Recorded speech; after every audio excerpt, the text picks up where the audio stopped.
ఇప్పుడు ఒక వార్త వైరల్ అవుతుంది. అది అంబటి రాంబాబు ఒక స్టేట్మెంట్ ఇచ్చాడు. అదేంటంటే తెలుగుదేశం, జనసేన కలిసి ఉంటేనే, పవన్ కళ్యాణ్, చంద్రబాబు కలిసి ఉంటేనే వైసీపీకి లాభం అని ఒక స్టేట్మెంట్ ఇచ్చాడు. దీని పట్ల రియాక్షన్స్ మొదలైనాయి.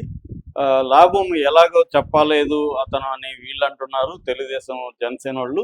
వైసీపీలో మాత్రం ఇతను అనవసరంగా కెలికి దీనికి గందరగోళం చేస్తున్నాడు. వాళ్ళిద్దరు కలిసి ఉంటే మనకెలా లాభం? ఎందుకంటే కమ్మ కాపు కాంబినేషన్ ఉన్నప్పుడు వాళ్ళ ఓటు శాతం పెరుగుతుంది తప్ప తగ్గదు. విడిపోతేనే డివైడ్ అవుతుంది. డివైడ్ అయినప్పుడు ఓడించవచ్చు అనేది వీళ్ళు అనుకున్నారు. ఎందుకంటే 2019లో విడిపోయారు. 2014లో కలిసి ఉన్నప్పుడు గెలిచారు. మళ్ళీ 2009లో విడిపోయినప్పుడు చంద్రబాబు ఓడిపోయాడు. తర్వాత ఇప్పుడు మళ్ళీ 24లో మళ్ళీ వాళ్ళు ఐక్యంగా ఉన్నారు కాబట్టి మళ్ళీ కూటమి అధికారంలోకి వచ్చింది. సో ఇప్పుడు మళ్ళీ విడిపోతే కదా వైసీపీకి లాభము.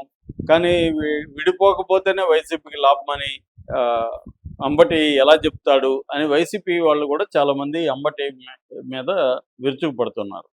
అయితే అంబటి ఉద్దేశం ఏంటి అనేది మనం చూస్తే, మామూలుగా ఎప్పుడైనా కూడా అధికార పార్టీకి ఎంతో కొంత యాంటీ ఇన్కంబెన్స్ అనేది ఉంటుంది. అంటే వ్యతిరేకత అనేది ప్రజల్లో ఉంటుంది. ఇవాళ అన్ని పార్టీలు కూడా అలివిగాని హామీలు ఇచ్చేయడం అనేది జరుగుతుంది. గెలవాలి కాబట్టి ఆర్థిక పరిస్థితి సహకరించినా సహకరించకపోయినా హామీలు ఎక్కువ ఇవ్వాల్సిన పరిస్థితి అన్ని పార్టీలకు ఏర్పడింది.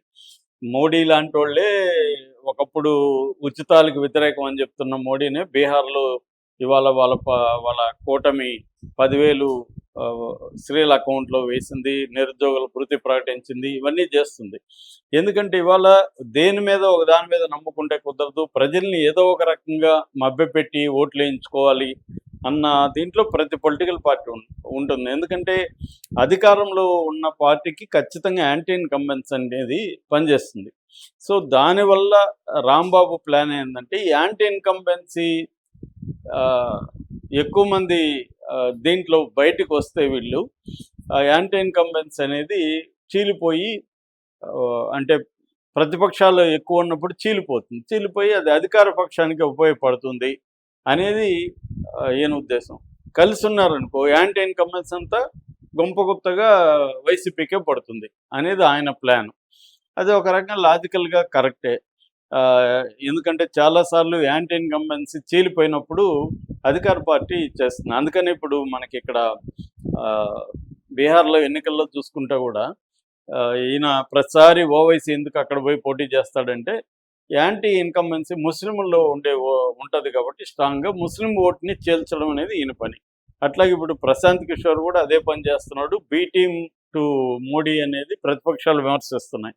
ఎందుకంటే అక్కడ నితీష్ కుమార్కి లేకపోతే మోడీ ఆ కూటమికి ఎన్డీఏకి వ్యతిరేకతని చీల్చి ప్రశాంత్ కిషోర్ చేల్చడం ద్వారా ఈ ప్రతిపక్షాలకి పోయే ఓటుని తను కొంత లాగేసుకోవడం వల్ల అధికార పక్షానికి హెల్ప్ చేయడానికే ప్రశాంత్ కిషోర్ ఎన్డీఏ దగ్గర డబ్బులు తీసుకొని పనిచేస్తున్నాడు అనేది ఇండియన్ కూటమి విమర్శ.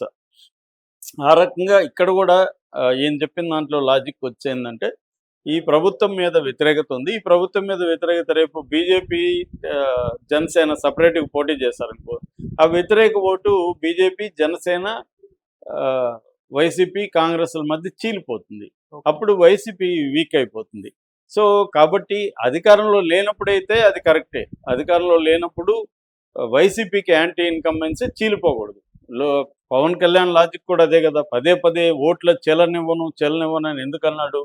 యాంటీ ఇన్కంబెన్సీ ఉంటుంది జగన్కి. ఆ యాంటీ ఇన్కంబెన్సీ చీలిపోతే మళ్ళీ జగనే వస్తాడనేది పవన్ కళ్యాణ్కి ఉన్న అండర్స్టాండింగ్. అది కరెక్ట్ కూడా, అది వర్కౌట్ అయింది కూడా కలవడం వల్ల.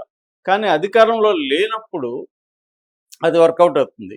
కానీ ఇప్పుడు వీళ్ళే అధికారంలో ఉన్నప్పుడు వీళ్ళకి యాంటీ ఓటు ఎక్కడికి వెళ్ళాలి? ఇప్పుడైతే వైసీపీకి వెళ్తుంది. కానీ రేపు పవన్ కళ్యాణ్ ఉంటే ఆయన ఒక 6% చీలుస్తాడు, బీజేపీ ఒక దాదాపు 2% బీజేపీ చీలుస్తుంది, కాంగ్రెస్కి ఒక 1% వెళ్తుంది. ఇలా ఈ మొత్తం ఒక 10% ఓట్లు చీలిపోతే మళ్ళీ తెలుగుదేశం అధికారంలోకి వచ్చే అవకాశం ఉంది. అందుకని యాంటీ ఇన్కంబెన్సీ చీలకూడదంటే వీళ్ళు అలాగే కలిసి ఉంటే యాంటీ ఇన్కంబెన్సీ ఓటు అంతా గంపగుత్తగా వెళ్ళి వైసీపీకే పడుతుంది. ఇది ఆయన లాజిక్. సో జనరల్‌గా అయితే ఆ లాజిక్ కరెక్టే గానీ, ఒక్కొక్కసారి ఆ లాజిక్‌లు గూడా పనిజేయకపోవచ్చు.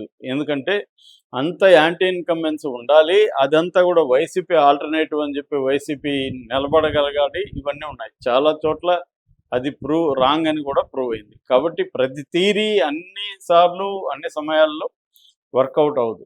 ఇదొకటి. రెండోది వైసీపీ ఈ చంద్రబాబుని, పవన్ కళ్యాణ్‌ని చీల్చాలని ఎందుకు ట్రై జేస్తుంది? ఎప్పటినుంచి అధికారంలోకి వచ్చినాక కూడా వాళ్ళ పనేంది? పవన్ కళ్యాణ్‌ని, చంద్రబాబుని చీల్చాలని రకరకాల కథనాలు, స్టోరీలు చేస్తున్నారు. ఎప్పుడైనా కూడా కూటమిలో వివిధ పక్షాల మధ్య ప్రాబ్లమ్స్ అనేవి వస్తాయి. మొన్న నారాయణ ఆడియోని కూడా విపరీతంగా ప్రమోట్ చేశారు వీళ్ళు. ప్రచారం చేశారు వైసీపీ వాళ్ళు. ఓకే. ఏది జనసేనకి సంబంధించి మేము నారాయణ వర్మని తిట్టడం కావచ్చు, అట్లాంటివి కొన్ని వచ్చాయి కదా బయట. అట్లాగే చిన్న చిన్న లోకల్‌గా ప్రాబ్లమ్స్ వచ్చినప్పుడు కూడా జనసేనకి, తెలుగుదేశానికి మధ్య దాన్ని పెంచి దాంట్లో అగ్నిలో ఆజ్యంలాగా పోసి దాన్ని ఆ గ్యాప్‌ని పెంచాలని వీళ్ళు ప్లాన్ చేస్తున్నారు. కానీ పవన్ కళ్యాణ్ జాగ్రత్తగా ఉంటూ ఇవన్నీ పవన్ కళ్యాణ్‌కి కూడా అర్థమవుతుంది కాబట్టి, ఎట్టి పరిస్థితుల్లో మేము 15 ఇయర్స్ మా కూటమిలో కలిసుంటాము. 15 ఇయర్స్ మేము అధికారంలో ఉంటాం అనేది పవన్ కళ్యాణ్ చెప్తున్నాడు. అంటే పవన్ కళ్యాణ్ ప్లాన్ ఏందంటే, కూటమిలో ఉంటేనే జనసేనకి ఉపయోగము. కూటమి నుంచి బయటకొస్తే ఓట్లన్నీ చీలిపోతాయి. జనసేనకి పెద్దగా సీట్లు రావు అనేది పవన్ కళ్యాణ్‌కి క్లారిటీ ఉంది.